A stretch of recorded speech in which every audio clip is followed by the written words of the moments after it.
Prologue. In the vast, boundless expanse of space, a tiny speck of light drifted aimlessly. It was an unremarkable speck, as if existing between reality and nothingness. Yet within this speck resided a consciousness, or rather, a divine soul. For only a divine soul could drift through the cosmos without fading. It was even pursuing a specific direction, searching. He silently sensed it, feeling a faint, elusive pull. When his wife died, her soul scattered. Only through reincarnation could she return to the world. In this universe, there was no such thing as a remedy for regret. Even as a god king capable of briefly reversing time, he could not truly undo everything. He had no other choice. His only path was to find her, even if it meant abandoning millennia of cultivation and his identity as a god king. Because nothing was more important than her. Without her, what was the point of being the ruler of the cosmos? Everything would become meaningless. His perception was clear, at least, that's what he believed when he chose to follow her in death, preserving only a fragment of his divine soul to seek her out. He was certain he could find the world where his wife had been reborn. Memories flooded his mind, from their first meeting to the moment she departed. Every moment was etched deeply into his soul, undiminished by tens of thousands of years. Wait for me, Xiao Wu. I'm coming. Even if the reincarnated you no longer holds past memories, I will still find you. Your Tang San, reborn for you. Chapter 1, The Fairy Continent. Through his own cultivation, he had gradually come to understand why humans in this world were so weak, reduced to mere slaves. This world was called Blue Star, and it had only one vast continent, the Fairy Continent, where he resided. The monster tribe and the spirit tribe possessed powerful innate abilities. In this realm brimming with spiritual energy, they only needed to absorb the spiritual essence of heaven and earth from birth to enhance their innate talents, growing immensely powerful. No other race could compare to them. Humans, however, lacked any innate abilities suited for combat or any cultivation techniques. Apart from being dexterous, they were essentially powerless and could only serve as slaves, subjugated by the dominant monster and spirit tribes.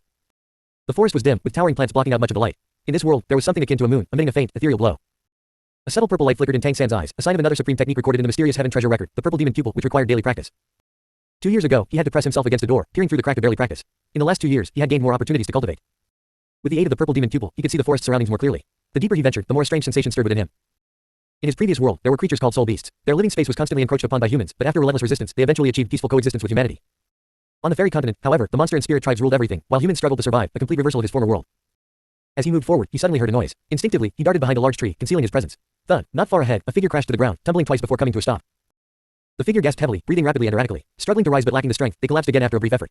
Tang San quietly pushed open the window, slipped out in a flash, and carefully closed it behind him. Though Wang Yangfeng's cultivation surpassed his own, Tang San was confident he could avoid detection, thanks to the Tang Sect techniques he brought from his previous life. He moved silently, gradually distancing himself from his residence. He avoided heading toward the plaza, fearing that the sight of the bones beneath the altar would stir emotions he couldn't control. He crept along the shadowy corners by the walls, concealing his presence with utmost care. Having visited Wind Wolf Town many times before, Tang San wasn't familiar with every detail but knew most of the terrain well. Soon, he arrived near a large stone building, its lights blazing and noisy voices spilling out. In the eyes of his previous world, this would be a tavern. Tang San wasn't sure what kind of alcohol existed in this world, but this was the favorite gathering spot for the Wind Wolves of Wind Wolf Town. Though it was late, the place was still lively, confirming that Tang San had chosen the right location. He crouched in a dark corner, silently observing the tavern's entrance, waiting patiently. Perhaps because it was already late, he didn't have to wait long. From the tavern, several tall figures stumbled out, arms around each other's shoulders. Their loud voices were slurred, clearly intoxicated. The wolf demons laughed and cursed as they walked. Tang San watched them head deeper into the town, parting ways at a fork to return to their homes. Tang San singled out a wolf demon of average build and swiftly followed. Moving lightly, he trailed the drunken demon, who remained oblivious to his presence. Wind wolves' cultivation levels could generally be discerned by their size. Smaller ones were second tier, larger ones were third tier, and only the exceptionally robust could be higher. In Wind Wolf Town, however, truly massive wind wolves were rare. The Wind Wolf Lord, standing over 3 meters tall, was the only one of his kind. Tang San's target was a third-tier wind wolf, one of the common stronger wolves in the town. Quickening his pace, Tang San silently closed in behind the wolf. His right hand made a guiding motion toward the staggering wolf's legs. With a gentle release of mysterious heaven technique energy using the Tang Sect's controlling crane catching dragon technique, the wolf stumbled, lurching forward. Despite being drunk, the third-tier wind wolf's agility kicked in and instinctively braced its hands against the ground to spring back up. Tang San seized this fleeting moment. He leapt forward, his toe lightly tapping the wolf's waist. For animals like dogs or wolves, the waist is their most vulnerable spot, and wind wolves, being wolf demons, followed a similar principle. Struck in the waist, the wolf's body went limp, collapsing to the side. As it opened its mouth to curse, Tang San's mysterious jade hand clamped onto the back of its neck, sealing its blood flow and rendering it unconscious. The entire sequence was lightning fast, taking only 2 or 3 seconds. The third-tier wind wolf lay collapsed. Tang San glanced around, ensuring no one was nearby, then dragged the wolf into the shadows. He pressed his right hand to the wolf's chest. After years of cultivation, he was well versed in the wind element within the wind wolf tribe's bloodline. As his mysterious heaven technique energy flowed into the wolf's body, he immediately sensed the presence of the wind element in its blood. To Tang San's surprise, the bloodline energy of a living wind wolf was far richer than that of the 2 dead wolves he had encountered 2 years ago. His mysterious heaven technique unceremoniously devoured this bloodline energy, merging it with the wind blade energy imprint he had previously absorbed. The 2 forces began to fuse, though some energy dissipated in the process. Still, Tang San clearly felt the wind blade aura strengthen, not the wind blade itself, but the imprint tied to it. This meant that by converting the wind wolf's bloodline energy with his mysterious heaven technique, he could produce an even stronger wind blade. Tang San and Wang Yangfeng left the city without much trouble. Wei Wei, driving a cargo cart, smuggled them out. It wasn't until they were far from Jiali City's gates that she let them disembark. Wei Wei's gaze toward Tang San was complex. This child's talent far surpassed that of ordinary vassals, but was this truly a blessing for Wang Yangfeng? For vassals like them, Tang San, Wei Wei called out. Aunt Wei. Wei Wei sighed softly. You're the most promising and exceptional human vassal I've ever seen, but you must understand that in this world, the monster and spirit tribes reign supreme. Their power is immense, far beyond our ability to challenge. The humans who survive as vassals have endured countless hardships. Remember, only by staying alive do you have a chance. We may not see a future yet, but if you want to do something for humanity someday, you must preserve yourself. Understood? Yes, I understand, Tang San nodded. Wei Wei looked at them deeply. I hope you truly do, brother. This applies to you too. Protect him, but also keep him in check. What happened yesterday must never happen again. You won't always be so lucky. Wang Yangfeng nodded silently. Don't come back to Jiali City for a while, Wei Wei continued. Wait until you've grown taller, at least. Tang San said earnestly, teacher, I don't believe one person alone can change the fate of all humanity. What can truly change our fate is finding a way to align with this world, to gradually grow stronger. It may not happen in one generation, but as long as we persist, we'll find a way. When he first arrived in this world, even as a former god king, he felt fear and helplessness. But as he learned more about this world, he began to sense its differences. As he had said, humans here had yet to find a way to harmonize with this world. In his previous life on Duluo continent, when he was born, soul beasts were immensely powerful, far beyond most humans' ability to match. Yet, humans discovered how to awaken their martial souls, becoming soul masters and growing stronger over time. Eventually, they suppressed the soul beast's living space and became the masters of Duluo continent. Wasn't the fairy continent, in a way, an earlier version of Duluo continent? Perhaps in 1,000 or 10,000 years, humans could find a way to grow powerful and overcome the monster and spirit tribes. In this blue star's fairy continent, the challenge seemed daunting. The monster and spirit tribes were far stronger than the soul beasts of his old world. But hope was not lost. Perhaps, by some cosmic design, his reincarnation into this world was meant to bring hope to its humans. Wang Yangfeng suddenly chuckled. I was supposed to convince you, but somehow, I feel like you're convincing me. Your teacher hopes you can find a way to better align with this world. But until then, you must stay as low-key as possible. Don't repeat what you've told me to anyone else. Understood, Tang San nodded. Your organization, what's it called? Where is it located? Tang San asked curiously. Zhu Jiaxin replied, our organization has a presence in every major city inhabited by the monster and spirit tribes. I can't tell you specific contacts, but I believe if you grow up and want to find us, you'll be able to. Our organization is called Redemption, existing to save humanity. As he spoke, a flush suddenly spread across the young man's face, and his body began to tremble violently. A faint yellow light flickered around him, and his eyes grew clearer. Child, you don't need to tell me who you are. I firmly believe that one day, we will overthrow the monsters and spirits that enslave us, making humans the true masters of this world. We seek redemption, and for that, we must strive tirelessly to grow stronger. Don't collect my body, don't expose yourself. Grow up well, grow strong. Humanity forever. By the end, Zhu Jiaxin's voice had weakened, but the yellow light around him grew increasingly radiant, coalescing into a glowing orb that hovered before Tang San. The yellow orb's light illuminated Tang San's youthful face. Zhu Jiaxin's eyes were filled with longing and a glow of unwavering faith. As the orb fully formed, Zhu Jiaxin slowly collapsed. The orb flickered faintly in the air, and Tang San could sense it contained a peculiar power, one that was dissipating and could vanish at any moment. After all, this was the legacy left by Zhu Jiaxin in his final moments. Without hesitation, Tang San raised his hand, placing his palm over the orb, and activated his mysterious heaven technique. Zhu Jiaxin had said that those without a demon god transformation were best suited to receive such a legacy. Tang San, of course, had no demon god transformation. His power came from the mysterious heaven technique, and with its protection, he had enough confidence in himself. Zhu Jiaxin's demon god power wasn't particularly strong, around 3rd tier, so even if something went wrong, it wouldn't cause significant harm. Moreover, having arrived in this world, Tang San needed to grow stronger to find his beloved and, ultimately, to transcend this world and return to his original one. For now, harnessing this world's power was the easiest way to grow stronger. The yellow orb felt warm. As Tang San placed his palm over it, he immediately sensed the energy within begin to flow into his body through his hand. Instead of absorbing it directly, Tang San guided the energy into his right arm, swiftly sealing his meridians with the mysterious heaven technique to prevent the energy from penetrating deeper into his body. He silently observed the changes brought by the yellow orb. To his surprise, when the mysterious heaven technique's energy came into contact with the legacy power of the demon god transformation, the latter softened, naturally merging with the mysterious heaven energy in a remarkably compliant manner. Initially, the energy entering his body was restless, even somewhat wild. But upon contact with the mysterious heaven energy, it immediately became tame. This was morning. Chu Jing had prepared breakfast early. After a night's rest, Wang Da, Wang Er, and Wang San were visibly more spirited, devouring the relatively hearty meal with satisfied expressions. Tang San, however, appeared somewhat listless. Ling Mushui's eyes were swollen, her gaze dull. Wang Yangfeng seemed to have returned to normal. After breakfast, he had the 5 of them stand in front of him. Starting today, I'll be teaching you. Every morning, I'll cover cultural lessons and knowledge about the continent. The following morning, you'll be tested on the previous day's material. If you fail, there will be consequences. In the afternoons, I'll guide you in cultivating the wind wolf transformation. You must quickly improve your strength. For the next 3 years, there will be no days off. You must work hard every day. Only then will you have a chance to survive 3 years from now. Understood? Yes, Wang Da, Wang Er, and Wang San nodded eagerly. To them, this place felt like paradise, no labor, full meals, and a sense of contentment. Though they hadn't fully awakened their intelligence, humans are naturally clever, and they vaguely understood that their fates had changed. They also grasped what Wang Yangfeng meant by the test in 3 years. Failure meant death, just like the test they faced yesterday. Wang Yangfeng brought out a blackboard and began writing characters from this world, teaching the 5 of them one by one. Among the 5, Ling Mushui was the only one with some prior knowledge of these characters, recognizing a few. Tang San could speak the language but couldn't yet write. After all, he had spent 8 years as a young slave. On their first day, they learned 10 simple, foundational characters, followed by Wang Yangfeng's lecture on the fairy continent. Our fairy continent is primarily divided into 2 regions, one controlled by the monster tribe and the other by the spirit tribe. The monster tribe calls itself the Holy Clan, and their territory is known as the Tianyu Empire. The spirit tribe, also called the Spirit Clan, governs the Richen Empire. Different tribes even use different names for these empires. To avoid confusion, I'll refer to the monster tribe as the Holy Clan and the spirit tribe as the Spirit Clan in my lessons. The origin of the fairy continent is impossible to trace. According to the records of both tribes, ancestral demons and ancestral spirits once emerged in this world, creating the Holy Clan and the Spirit Clan. Both clans are born with powerful abilities, growing stronger by absorbing the spiritual energy of heaven and earth, eventually giving rise to great demons and great spirits. These powerful clans rule the vast fairy continent. The Holy Clan and Spirit Clan rely on each other to some extent, so while conflicts exist, they maintain an overall balance. Their strengths are roughly equal, leading to a divided rule. The Holy Clan controls the northeastern part of the fairy continent, while the Spirit Clan governs the warmer southwestern region. Each clan has many large cities, ruled by powerful great demons and great spirits. At the central point where the 2 territories meet, also the heart of the fairy continent, lies Holy Spirit City, the largest city on the continent. It's said to be unimaginably vast, home to incredibly powerful great demons and great spirits. Listening to Wang Yangfeng's explanation, even the grieving Ling Mushui was captivated. Her mother, a mere slave, had limited knowledge. To them, Wang Yangfeng's words were like a story, unveiling the vast world beyond for the first time. The slender figure had its face covered with a cloth, concealing its appearance, but its small stature clearly marked it as human, a remarkably frail one at that. Stop causing trouble, get lost. The rhinoceros demon swung its large hand, intending to sweep the figure aside. But the slender figure darted forward with a swift step, entering the arena and raising its number plate high. 4th tier, number 6. Yes, this was Tang San's number plate. He had registered early, making him number 6 among the 4th tier competitors. The leopard demon, who had already won 4 matches, was the first.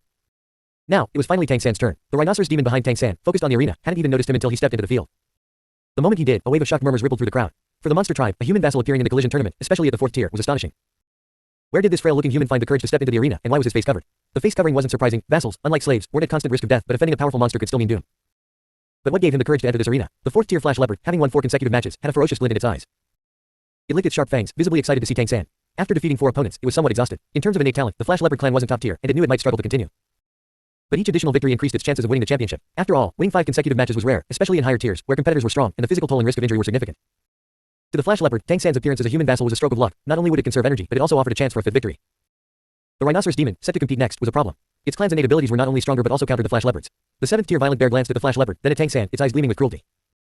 Teach him a lesson. Begin. Teach him a lesson. Teach him a lesson. After a brief moment of shock, the surrounding monsters roared deafeningly. A vassal daring to step into the 4th tier arena was, in their eyes, an insult. The Flash Leopard moved, not even bothering to use its abilities, relying solely on its natural speed to charge toward Tang San. Though it was a collision tournament, the Flash Leopard saw no issue in using its sharp claws to tear its opponent apart in the moment of impact. Tang San moved as well. A cyan light flashed in his exposed eyes, and though his body didn't change much, wind elements gathered around him, forming a faint cyan glow. Wind, cyan light, he has the Wind Wolf bloodline. The Flash Leopard's eyes grew even more ferocious. The Wolf Clan and Flash Leopard Clan were sworn enemies, and even if this was just a vassal, it was still a Wind Wolf vassal.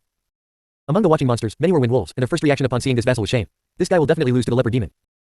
He's bringing shame to the Wind Wolf Clan. Tang San's speed seemed slower than the Flash Leopard's. When the leopard charged into the collision circle, Tang San was still 5 meters away. The Flash Leopard, without using its Leopard Flash ability, lunged forward, claws extended, its light body stretched out, and its ferocious fangs aimed at Tang San. In its mind, it already envisioned the human vassal's fate, arms and chest torn apart by its claws, throat ripped out. Huh. Where did he go? Just as the 4th tier Flash Leopard anticipated the thrill of victory, it realized Tang San had vanished from its sight. Slide and kneel. Tang San executed an unusual move. While charging forward, he leaned back completely, bending his knees and sliding along the ground. The Flash Leopard's elongated form passed right over his head. At that moment, Tang San's cold eyes locked on, and his hands, now jade-colored, extended with claws formed from condensed wind blades. He merely stretched out his hardened, claw-like hands. The 4th tier Flash Leopard, rushing forward like lightning, had fully exposed its chest and abdomen to Tang San's claws. With 2 sharp *PFFT* sounds, Tang San's hands pierced the Flash Leopard's abdomen. The Flash Leopard, never adept at defense, was especially vulnerable there. As his hands dug into the leopard's abdomen, Tang San's legs coiled upward, wrapping around the leopard's waist. His slender frame slid forward, carried by the leopard's momentum. The mysterious heaven technique activated, fiercely absorbing the bloodline power within the Flash Leopard. His own Flash Leopard bloodline imprint instantly brightened, as a surge of bloodline power, converted through the mysterious heaven technique, flooded into his body. The Flash Leopard bloodline imprint evolved in an instant, advancing from 3rd tier to 4th tier. This sudden breakthrough made Tang San feel as if his body had become lighter, with a noticeable boost in his mysterious heaven technique's power. The moment its abdomen was pierced, the 4th tier Flash Leopard let out a pained wail. The next instant, its cry abruptly stopped. Its bloodline power was rapidly devoured, and a wind blade exploded within its abdomen. Chapter 1 done for, about to be eaten. Wah, wah, wah. Feeble cries echoed in the drafty, cramped room. A woman tightly clutched the child in her arms, using a tattered quilt, barely more than rags, to shield the baby from the cold wind seeping through the doors and windows. The room was dim, mirroring the oppressive atmosphere. A faint oil lamp flickered, threatening to go out at any moment. Wah, wah, wah. Tang San tried again to make a sound, but all he could manage was this basic cry. He had been in this world for a few days, yes, just a few days. He was only 3 days old, yet he already sensed something deeply wrong. As a former god king, he had given up everything to pursue his reincarnated wife. Just before his divine soul was about to fade, he caught a faint trace of her presence, and so he arrived in this world. No matter how powerful he had once been, the reborn Tang San was now merely an infant. His most precious asset was his past life's memories, but the tragedy was that no matter how vivid those memories were, they couldn't change his frail, tiny body. For 3 days, he had been drinking the meager milk of his malnourished mother in this world. He couldn't even understand the language yet. After all, that would take time. But he could already tell that this world was far harsher than he had imagined. In his previous life, he was born into a blacksmith's family, with a father who was a hidden powerhouse in his own remarkable talent.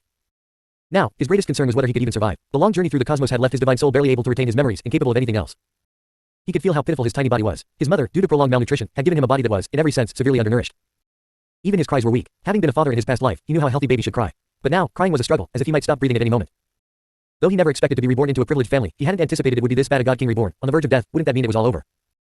In a novel, this wouldn't even last a single chapter. Still, in these brief 3 days, he had gleaned some understanding of this world. His dire situation was closely tied to what he had learned. He was reborn as a human, or at least a human similar to those in his previous world. But in this world, humans seemed to be an utterly lowly existence, slaves, to put it simply, serving higher races. That explained his misery. In 3 days, he hadn't seen his father in this world. He and his mother depended on each other for survival. Every day, other humans in tattered clothes quietly brought a bit of food to his mother, just enough to keep them alive. Everyone's expressions were blank, or rather, numb, as if they had long grown accustomed to their plight. Was he already done for? Tang San's mouth twitched, and he couldn't help but let out another weak wah wah. Xiao Wu, if your reincarnated soul has any awareness, please protect your husband. At the very least, let me survive. Otherwise, we'll never have a chance to reunite as a family. His body's weakness soon lulled him into a deep sleep. Days passed in this hazy state for a full month. Surviving on his mother's scant milk, he somehow avoided starvation. But his tiny body remained undeniably frail. From Tang San's perception of his condition, his delicate meridians and weak frame weighed barely 5 or 6 pounds, comparable to a newborn in his previous world. Bang! The fragile door suddenly burst open, the loudest sound Tang San had heard since arriving in this world. He instinctively opened his eyes to look. A hulking figure squeezed through the doorway, leaving Tang San momentarily stunned. This was no human. In his past world, he had seen all sorts of creatures, but this was something new. The figure, likely male, had a humanoid body over 2 meters tall but bore a wolf's head, with protruding fangs and a faint stench. Its robust frame nearly broke the doorframe. 1 month. Give it to me, the wolfman growled at Tang San's mother. She clutched him tighter, tears instantly streaming from her eyes. After a month, Tang San could finally understand some of this world's language. At this moment, an indescribable feeling gripped his heart. The wolfman clearly wanted him, but for what? To eat him. Chapter 2 Humans raised as livestock. Roar! Hurry up! The wolfman growled impatiently. Tang San's mother trembled, tears streaming down her face. The wolfman paid her no mind, stepping forward and snatching the swaddled Tang San with one clawed hand. My child, the woman wailed loudly, but she didn't try to reclaim her baby. Instead, she draped the room's only tattered quilt over Tang San. In that moment, Tang San felt as if his heart had been gripped tightly. For the first time since arriving in this world, he felt a pang of heartache. Suddenly, his mother noticed that the tiny face turned toward her. Despite the sudden upheaval, the infant didn't cry. His previously dull eyes suddenly sparkled with clarity. Seeing this change, his mother froze, her movements pausing for a moment. Get out of the way. The wolfman shoved her impatiently, pushing her onto a pile of straw before striding out with Tang San's small body in hand. It was cold outside, the wind biting. Whether out of kindness or fear that Tang San might die, the wolfman wrapped him in the tattered quilt. Darkness enveloped him, and the cold wind was temporarily blocked. Breathing was difficult, but for the moment, he wouldn't die. Tang San forced himself to stay calm. In his heart, he prayed, "Don't die, Mom, in this world. Don't die. As long as I survive, I'll come back for you. I'll make sure you live well. Wait for me." Once he calmed down, his first judgment was that the wolfman likely wasn't taking him to be food. This conclusion came from simple reasoning. For one, his scrawny body had little meat compared to his mother's. Additionally, the wolfman had covered him with the quilt to prevent him from freezing. If he were merely food, why bother keeping him alive? Of course, the possibility of them preferring fresh meat couldn't be ruled out. But no matter how calm he was, what could a 1-month-old infant do? Nothing but go with the flow. Faintly, he could hear the wind howling. The outside world seemed devoid of other sounds. This world was called the Fairy Continent, a name Tang San had pieced together after learning a bit of the language. As he had suspected, humans in this world were slaves, enslaved by higher races. Even among slaves, they were the lowest, their frail bodies seemingly useless. This raised the possibility that humans in this world could be treated as food. For the lowest slaves, that wouldn't be surprising. Beyond that, he had little information. After all, his mother and the other humans rarely spoke. In a month, he hadn't seen his father, suggesting things weren't good on that front. How miserable. Utterly miserable. Even starting from zero, couldn't he at least have time to start? Tang San lamented silently. He had anticipated the challenges of reincarnation, but not to this extent. Finally, the wolfman seemed to stop. Tang San faintly heard him say something, but muffled by the quilt and his limited grasp of the language, he couldn't make it out. Then, he felt himself being handed over. When the quilt was lifted, Tang San instinctively curled up, bracing for the expected cold, but no chill came. Instead, a warm sensation enveloped him, accompanied by an unpleasant odor. For the first time since his birth, he felt warmth all around. He opened his eyes to look. Another scrawny monkey-like kid. Snort, snort, a muffled voice said. A large face loomed before him, a pig's head. Yes, in his understanding, it was a massive pig's head. The creature peered at him before carrying him further inside. Wah, wah, wah, cries echoed intermittently. Tang San realized he wasn't the only child here. He was placed in a soft pile of straw, or perhaps a nest, as he thought of it. Beside him, the cries grew louder. Then, a dark shadow loomed, and something pinched his mouth open. A large, soft object with a sweet, musky smell was shoved in. The moment warm milk flooded his throat, Tang San's eyes widened, not from emotion, but because he nearly choked. If his birth mother's milk was a trickling stream, this was a raging river. To save himself, he instinctively clamped his toothless gums, slowing the flow. He barely managed to swallow some, gasping through his nose to adjust his frail body. Finally, he caught his breath. Then, he drank eagerly, ignoring everything else. Nutrition, precious nutrition. Was this a glimmer of hope? Whether human or pig milk, having something to eat was enough.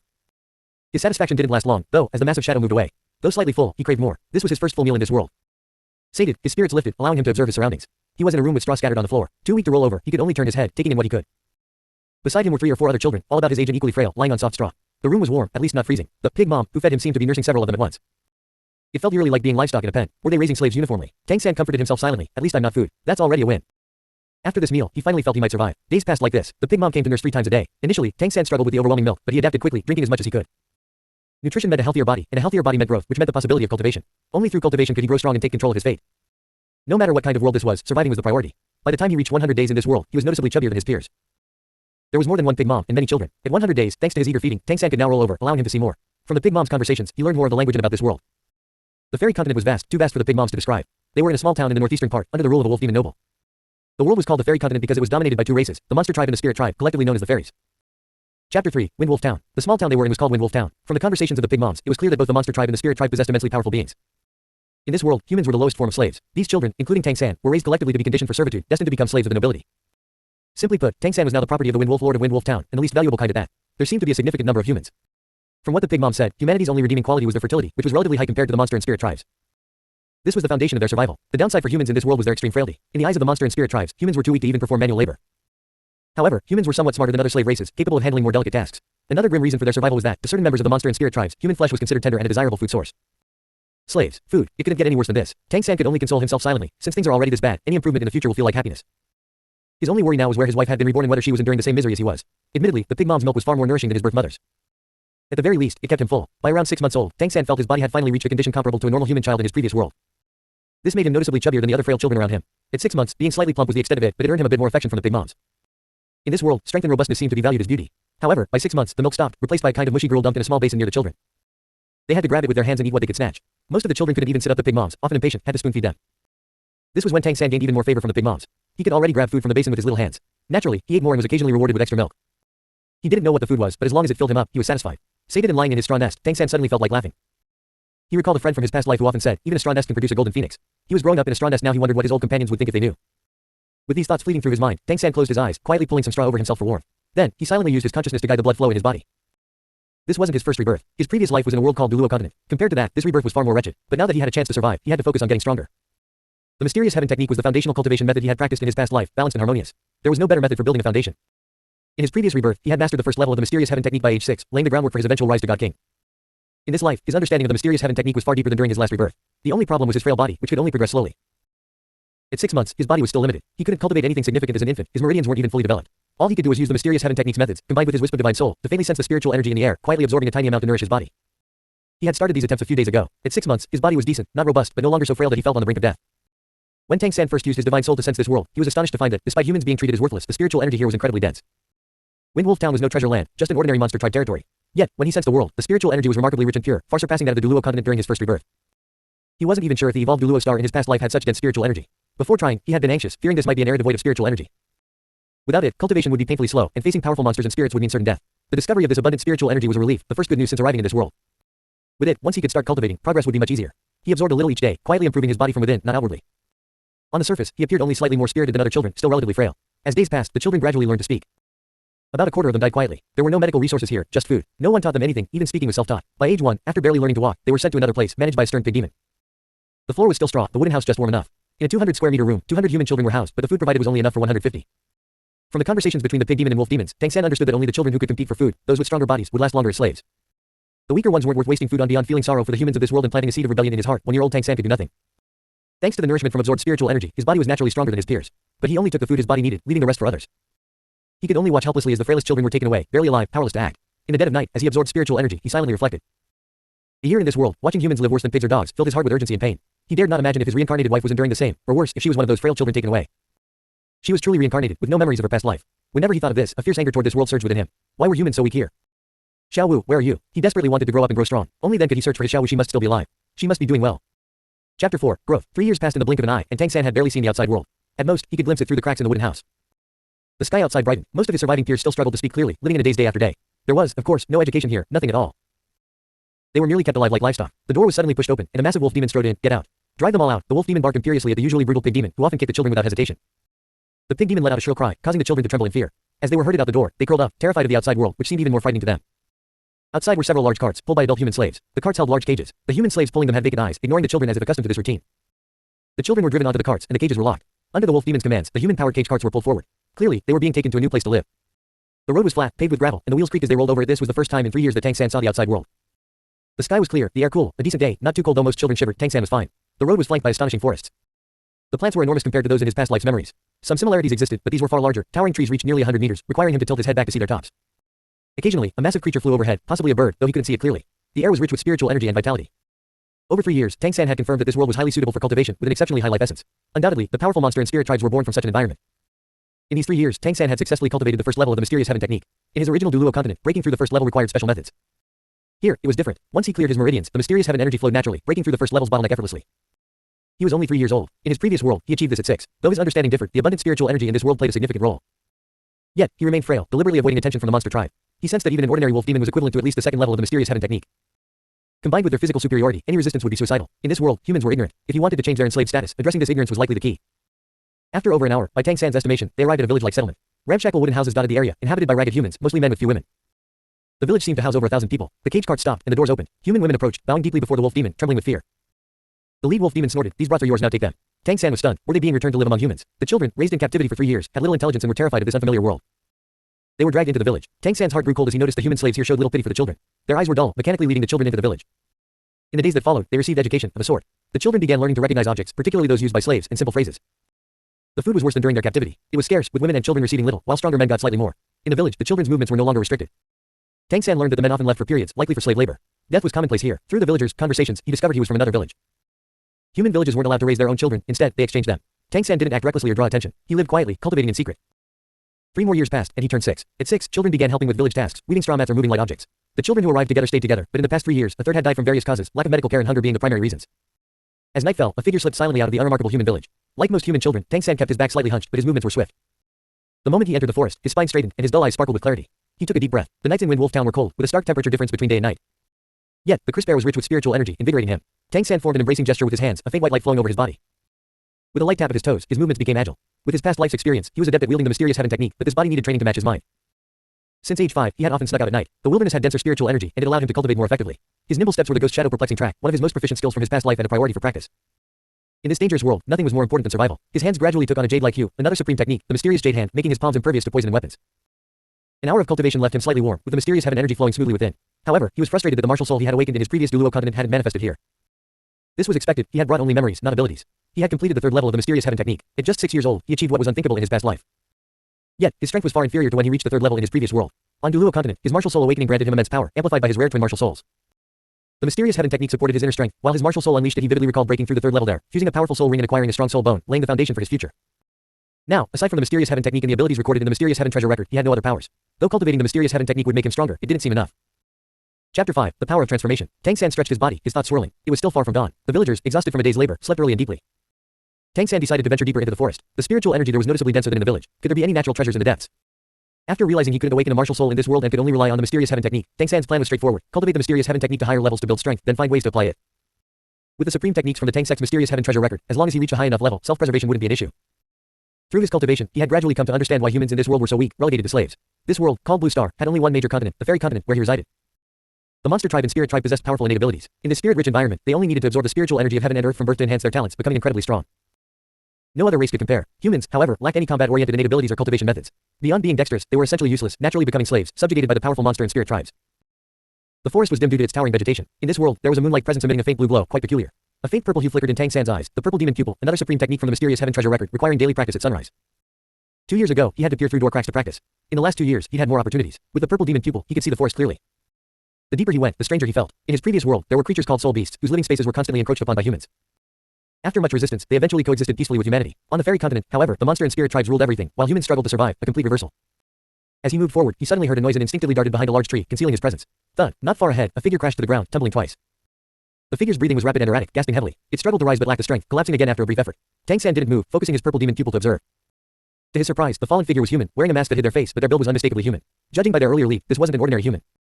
A human with abilities. Tang San's eyes lit up. His understanding of this world was limited, confined to Windwolf Town. Encountering a capable human was thrilling, though the strong smell of blood indicated they were injured. Just then, heavy footsteps approached. A rhythmic thud, thud, thud came, fast and forceful. Tang San, about to step out, quickly hit again. Awoo, over here. A roar echoed, followed by a robust figure leaping down. In the darkness, its eyes glowed eerie green, a wolf demon. It charged on all fours, moving swiftly. Standing, it was over 2 meters tall, its muscular frame brimming with explosive power. A third-tier wolf demon. Over the years, Tang San had learned a bit about the fairy continent's hierarchy. Status and strength were measured in tiers. The lowest was first tier. Ordinary humans didn't even have a tier, they were slaves. Wolf demons were born first tier, reaching at least second tier as adults, with stronger ones hitting third tier. These were just ordinary bloodline wolf demons. Higher bloodlines were said to be far stronger. As for the highest tiers on the fairy continent, Tang San didn't yet know. Windwolf Town was a remote place, and its wolf demon lord was supposedly fifth tier. Comparing to his mysterious heaven technique, Tang San estimated that each level of his technique roughly matched the energy intensity of a same-tier monster tribe member. His third level mysterious heaven technique put him on par with this third-tier wolf demon in energy terms. The third-tier wolf demon lunged at the human. The human, panting on the ground, sensed the danger. They rolled aside, dodging the attack. Simultaneously, they made a strange move. Their bodies seemed to elongate slightly, claws sprouting from their hands, and a faint yellow aura enveloped them. As they glowed in the night, brown-yellow fur with dark patterns emerged from their skin. With this transformation, their speed surged. Their claws slashed toward the wolf demon's chest and abdomen. The wolf demon redirected its front claws, clashing with the transformed human's claws, producing a sharp ding-ding sound. The human's strength was clearly inferior, and they were knocked back, pausing briefly as blood dripped from their lower abdomen. At that moment, several cyan beams shot from a distance, aimed at the human. Wind blades. The third-tier wolf demon roared, spitting a wind blade at the human. In this life or death moment, the transformed human unleashed their full potential, springing up with incredible speed. They darted through the wind blades with hair's breadth precision. Their yellow aura flared brighter, their speed skyrocketing, appearing before the third-tier wolf demon in a flash. Their claws slashed swiftly. The wolf demon, scrambling to block, was a fraction too slow. In a life or death crisis, any creature can unleash immense power, and this transformed human was no exception. Their claws sliced the wolf demon's throat. In the next instant, the wolf demon's claws struck their shoulder, sending them flying. Hiss, hiss. The third-tier wolf demon made strange noises, clutching its throat. But the vital vessels were severed, blood gushing out, its green eyes rolling back from the fatal wound. Another robust wolf demon leapt forward, evidently the one who had launched the wind blades. It roared furiously, bastard, leopard flash. The first third-tier wolf demon collapsed, unable to stem the blood from its slashed throat. The transformed human's final strike had cut it open completely. Go to hell. The second third-tier wolf demon lunged, claws glowing with a chilling light, infused with wind blade energy for greater attack power. At that moment, an unremarkable figure slipped silently from the shadows. With the wolf demon's attention fixed on the transformed human, it didn't notice the newcomer. Chapter 6, First Battle. The small figure moved with astonishing speed, darting from the blind spot at the side. A jade-like hand struck toward the leaping wolf demon's eyes from behind. Tang San's timing, positioning, and distance were impeccably precise. He knew that, despite his Tang Sec techniques and third-level mysterious heaven technique, a wolf demon's innate talents and robust physique made direct confrontation risky. At his young age, with insufficient vitality, he couldn't sustain a prolonged fight. Had the transformed human not killed one of the third-tier wolf demons, Tang San might not have acted against two. He valued his own life above all. But once he made his move, it had to be a decisive strike. The wolf demon, consumed by rage, only noticed Tang San's palm when it was already at its eye. It snapped its head around, jaws aiming for Tang San. Tang San's other hand grabbed the wolf's fur, using his small frame's agility to pull and shift his direction. Flipping past the wolf demon's chest, he landed on its other side. His right hand formed a sword gesture with his index and middle fingers, empowered by the mysterious jade hand, gleaming white as they stabbed like lightning into the wolf demon's turning eyes. Pop! His slender fingers pierced into warm flesh. Though Tang San's physical strength was far inferior to the third-tier wolf demons, a vital strike with equal energy left no room for luck. The mysterious heaven technique, channeled through the mysterious jade hand, spun into the wolf demon's brain, bursting its other eye and turning its brain to mush.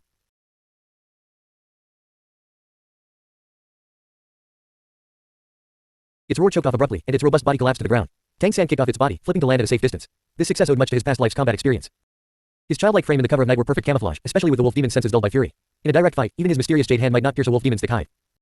But the eyes were its weakest point, pierced and infused with mysterious heaven energy, death was certain. Landing on his feet, Tang San saw the other third-tier wolf demon was also down. He breathed a sigh of relief. Crawling to the ground, he pressed his ear to it, listening for any signs of pursuers. With his current strength, facing a third-tier wolf demon head-on was tough. No matter his skill, his young, frail body was a liability. A single hit could be fatal. That seemingly simple attack had demanded his full focus and mental effort. No other sounds emerged. Evidently, only two third-tier wolf demons had been chasing the transformed human. Relieved, Tang San knew he would have fled otherwise. He approached the human cautiously, staying alert. As he drew near, he noticed the fur that had sprouted on the human had vanished, making his heart race. Given his vulnerable position as a child and no relation to this human, the safest choice would have been to stay hidden and let the wolf demons leave. Yet he acted, partly because the pursued was human, but more crucially because of the transformation. In Tang San's original Duluo continent, soul masters with beast martial souls had similar abilities, growing stronger through cultivation. If this world had something comparable, learning it would greatly boost his strength and help him blend in. Tang San crouched, intending to turn the human over. Suddenly, the figure, previously motionless, flipped and swiped a claw at him. In that close-range moment, under dim light, they saw each other's faces. The human's claw froze midair, stopping short. Tang San sprang back, out of attack range. You're human. The man's voice was hoarse. He looked to be in his 20s, his face pale as paper, blood seeping from his mouth and nose, though he was somewhat handsome. As he spoke, his hand fell limply. Tang San could now see a large gash across his chest and abdomen, intestines spilling out, with blood still pouring. Tang San nodded, quickly moving to his side. The man had lost all strength, collapsing and gasping heavily, his pupils dilating. Without pause, Tang San acted. The man's main issues were massive blood loss and ruptured organs, beyond Tang San's current ability to save. He could only try to prolong his life briefly. He swiftly tied a knot at the torn intestines, pushed them back into the abdominal cavity, and tore the man's shirt hem to press against the wound, slowing the bleeding. Then, he placed a hand on the man's chest, gently channeling mysterious heaven energy to sustain the faint warmth of his heart. The man's breathing steadied slightly, a bit of light returning to his eyes. You're just a child, he stammered. Tang San said, your injuries are likely fatal. If you have any last wishes, I can help fulfill them, but you need to answer a question first. Hearing Tang San's mature, steady voice, far beyond his age, the young man paused, then said without hesitation, all right. Ask first. If I can answer, I'll ask for your help. This was the first rational, clear-thinking human Tang San had met in this world, definitely not a slave. Where did your transformation ability come from? How can I gain it? Tang San asked, addressing his most pressing concern. The young man was taken aback. You don't know about demon god transformation. Then how did you kill that wolf demon? What's demon god transformation? Mine is an innate ability. I don't know what it is, Tang San said thoughtfully, committing the term, demon god transformation, to memory. The young man's eyes brightened slightly. An innate demon god transformation. What's your ability? Tang San frowned. I'm the one asking you. The young man gasped a few times, then said, demon god transformation comes from a bloodline connection between humans and the monster or spirit tribes, inherited through that bloodline. Tang San's heart sank. You mean mixed blood? The young man gave a bitter smile. Yes, only through that can we gain some power. But people like me, who acknowledge our humanity, are rare. Most with demon god transformation choose to become vassals of the monster or spirit tribes, with a higher status than ordinary human slaves. But we, those who refuse to see ourselves as monsters or spirits, want humans to have the right to survive without enslavement. So, we fight back. This time, I was trying to assassinate the Wind Wolf Lord but misjudged and got severely injured, ending up like this. Chapter 7. Devouring and Absorption. Tang San asked, so, your demon god transformation was inherited through mixed blood. The young man gritted his teeth. Yes, a leopard demon violated my mother, and then there was me. Tang San continued, is mixed blood the only way to obtain a demon god transformation? The young man replied, there's another way, stripping. You can strip the demon god power from someone and form a legacy to pass it to another in a short time. If the recipient is compatible, they might gain that power. If not, they could die. Tang San's eyes lit up. How many times can someone accept a legacy? What determines compatibility? The young man explained, generally, those without a demon god transformation are most likely to be compatible, but it depends on whether their body can handle it. For someone who already has one, it depends on whether the two demon god powers converge and evolve. Tang San asked, so, could you directly strip demon god power from a monster or spirit tribe member to absorb it and enhance your own demon god transformation? The young man was stunned. That, I don't know. Is that even possible? If you absorb bloodline power from a monster or spirit, wouldn't your own bloodline become chaotic and kill you? It's probably not feasible. Tang San said, maybe it's worth a try. Through this conversation, Tang San finally gained some understanding of this world's power system, especially how humans could utilize it. Demon god transformation relied on inheriting the bloodline power of the monster or spirit tribes. Due to humans' weaker bloodlines, their power was naturally less than that of pure monsters or spirits. However, humans with demon god transformation were significantly stronger than ordinary humans. To grow stronger quickly, Tang San realized he needed to focus on mastering this demon god transformation. Do you have any last wishes? Tang San asked the young man. The young man said bitterly, my name is Zhu Jiaxin. My mother was tortured to death by that leopard demon. I have no family left in this world. You're so young, yet you can kill a third-tier wolf demon. Your demon god transformation must be powerful. If you're willing to help humanity, I hope you'll join our organization. I'm about to die, and since you're interested in demon god transformation, I can pass my power to you. Whether you absorb it is up to you, but if it doesn't feel compatible, don't force it. Your organization, what's it called? Where is it? Tang San asked curiously. Zhu Jiaxin replied, our organization has a presence in every major city of the monster and spirit tribes. I can't give you specific contacts, but I believe if you grow up and want to find us, you will. Our organization is called Redemption, existing to save humanity. As he spoke, a flush spread across his face, and his body began to tremble violently. A faint yellow light surged around him, and his eyes grew clearer. Child, you don't need to tell me who you are, but I believe that one day, we will overthrow the monsters and spirits enslaving us, making humans the true masters of this world. For redemption, we must strive relentlessly to grow stronger. Don't collect my body, don't expose yourself. Grow up well, grow strong. Long live humanity. By the end, his voice weakened, but the yellow light grew stronger, coalescing into a glowing orb hovering before him. The orb's light illuminated Tang San's youthful face. Zhu Jiaxin's eyes were filled with longing and a radiant faith. As the orb fully formed, he collapsed softly. The orb flickered faintly in the air. Tang San sensed a peculiar power within it, but it was dissipating, at risk of vanishing entirely. After all, this was Zhu Jiaxin's legacy, left in his final moments. Without much hesitation, Tang San raised his hand, placing his palm over the orb, and activated his mysterious heaven technique. Zhu Jiaxin had said that those without a demon god transformation were most compatible with such a legacy. Tang San, of course, had none. His power came from the mysterious heaven technique, and with its protection, he was confident. Zhu Jiaxin's demon god power was only about third tier, so even if it went wrong, it wouldn't cause significant harm. Moreover, having arrived in this world to find his beloved and eventually transcend it to return to his original world, he needed to grow stronger. Using this world's power was the easiest shortcut. The yellow orb felt warm. As his palm covered it, he immediately sensed the energy within flowing into his body through his hand. Tang San didn't absorb it directly. Instead, he guided the energy into his right arm, swiftly sealing his meridians with the mysterious heaven technique to prevent it from penetrating deeper. He quietly observed the changes brought by the yellow light. To his surprise, when his mysterious heaven energy met the demon god transformation's legacy, the latter softened, naturally merging into his mysterious heaven energy with remarkable compliance. Initially restless, even wild, it became tame upon contact with his energy. This was, Tang San silently circulated his mysterious heaven technique and found the yellow energy rapidly integrating into it. A warm sensation coursed through him, as if his mysterious heaven technique had advanced significantly, equivalent to months of hard training. The yellow energy subtly altered his body, strengthening his meridians, bones, and muscles under its nourishment. This demon god transformation legacy acted like a tonic, fortifying his body. The energy could be absorbed by his mysterious heaven technique, but this seemed different from Zhu Jiaxin's description of legacy transfer, which carried risks of death if incompatible. Tang San felt no threat. His mysterious heaven energy seemed to naturally assimilate the demon god transformation power. This was intriguing. Once he fully digested this legacy, he wondered if he could gain the leopard flash ability Zhu Jiaxin had used. A sudden thought struck him. He quickly approached the corpse of a third-tier wolf demon and placed his hand on it, activating his mysterious heaven technique. He channeled energy into the body. The wolf demon was freshly dead, its body still warm. As his energy flowed in, Tang San sensed a faint energy within it when his mysterious heaven technique touched it. The energy was drawn in like iron to a magnet, merging into his technique. The energy was small but undeniable. Was this the wolf demon's bloodline power? Chapter 8, Skills. Withdrawing his mysterious heaven technique, Tang San immediately sensed a faint cyan hue within his energy. Compared to the yellow demon god transformation energy he had inherited earlier, the cyan was much weaker, likely because the third-tier wolf demon had been dead for a while, and much of its energy had dissipated. But the cyan energy was undeniably real and, like the yellow energy, remarkably compliant. It merged into his mysterious heaven technique with minimal enhancement but no conflict with the yellow energy. It settled within his energy, subtly being absorbed by his body. This was intriguing. Tang San quickly moved to the other wolf demon's corpse and repeated the process. The time of death was similar, and the absorbed bloodline power was comparable. After finishing, he didn't linger. Erasing his footprints, he swiftly returned to the village. He didn't collect Zhu Jiaxin's body, as Zhu had warned, leaving too many traces risk exposure. But Zhu's words were etched deeply in his memory. The Redemption Organization, a group fighting for human survival, was perhaps the first good news Tang San had heard in this world. At least not all humans were numb slaves, some were striving for a better future. Sadly, even these humans carried the blood of the monster or spirit tribes. Silently returning to the village, Tang San rejoined the dozen or so children sharing his wooden house. Few could speak fluently, let alone do much else. Tang San blended in, acting like them. Back in the house, he curled up in a corner and closed his eyes.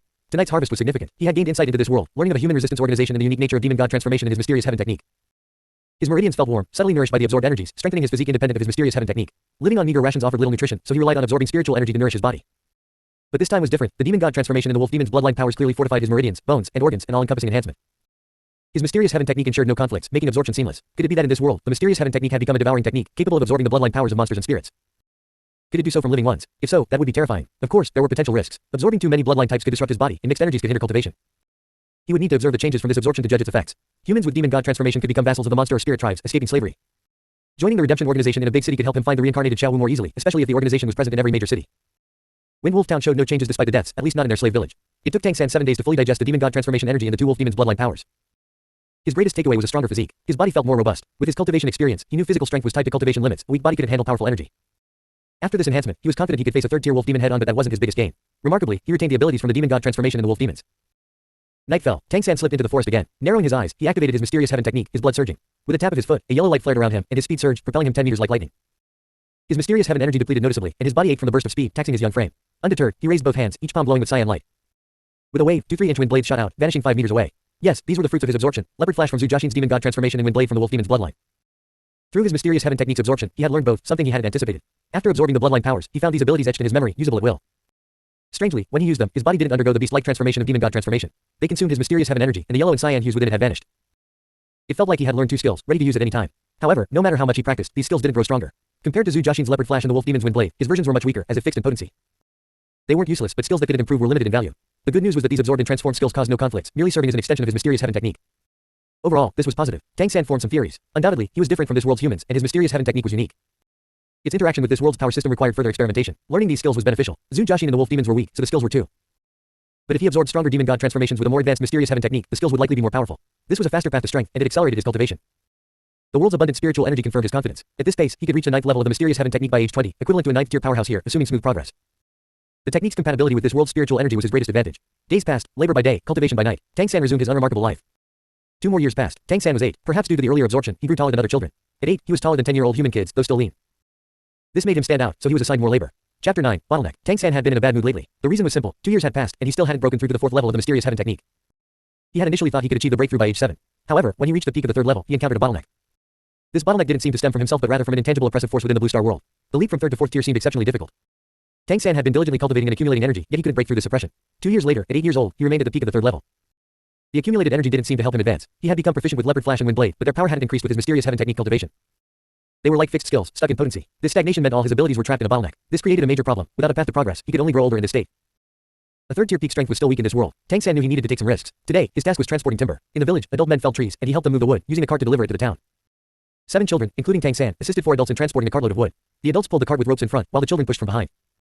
The gravel road was relatively flat, and the cart moved slowly as the adults pulled rhythmically. Tang San had been to Wind Wolf Town a few times. The town was inhabited by the Wind Wolf clan of the monster tribe, with the Wind Wolf Lord residing in the largest house at the center. Over 1,000 Wind Wolves lived in Wind Wolf Town, supported by 7 surrounding human slave villages that worked to sustain them. Wind Wolves were carnivorous. Periodically, human slaves became their food, though other livestock were also consumed. Compared to other monster tribes, Wind Wolves had less interest in eating humans, so the likelihood of being consumed was lower here. This wasn't due to mercy but because they found humans more valuable as laborers. While pushing the cart, Tang San observed the town. He suspected his bottleneck was due to a conflict between his mysterious heaven technique and this world's rules, causing suppression. With his current abilities, breaking through the world's rules was impossible. As a former god king, he understood that such rules were often imposed by the plane's master, an intangible presence. Having lived here for 8 years, though confined to Wind Wolf Town, he was certain of one thing: the world's spiritual energy was extraordinarily dense, indicating a powerful plane.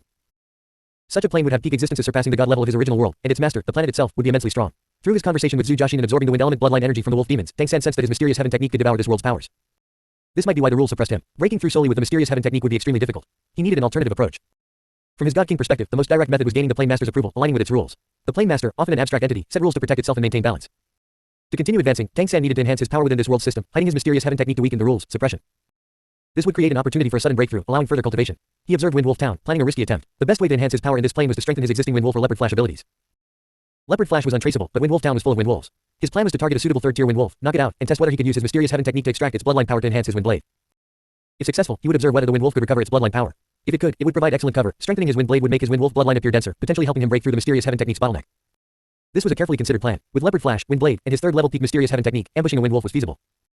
As they moved, the cart suddenly paused, causing the children to stumble.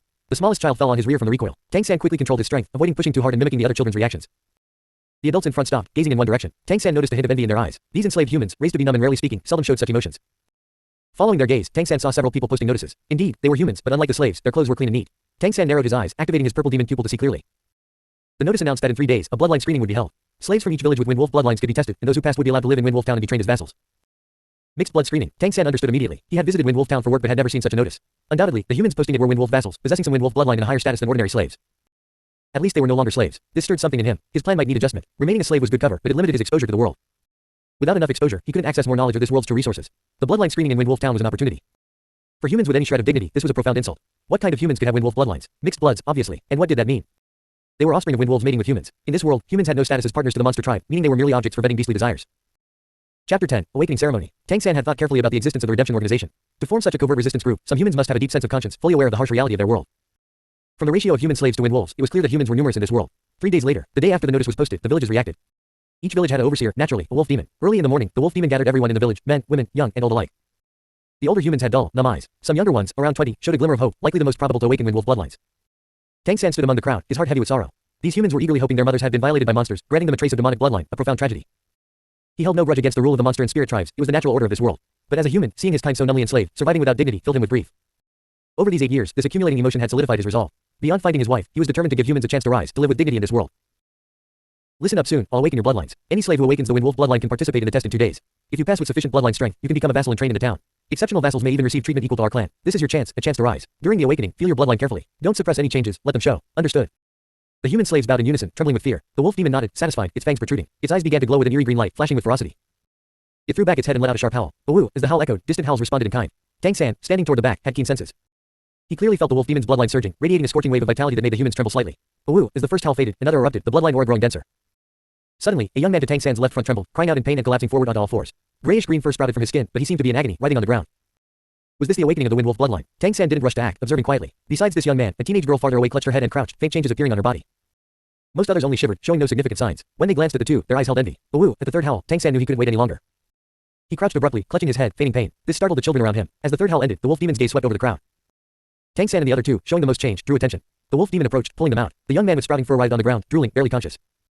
Tang San and the girl showed less change. The girl had some fur on her neck, while Tang San displayed none. The wolf demon ignored the young man and girl, kicking Tang San to roll twice.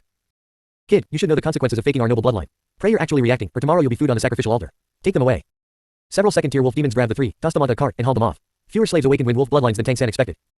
When gathered, there were only 13, of varying ages. 4 showed significant wolf-like changes, suggesting denser wind wolf bloodlines. Tang San had the least change, none at all. Others showed varying degrees. They were assembled for the bloodline test the next day. To Tang San's surprise, their dinner included meat, the first time he'd had it in this world.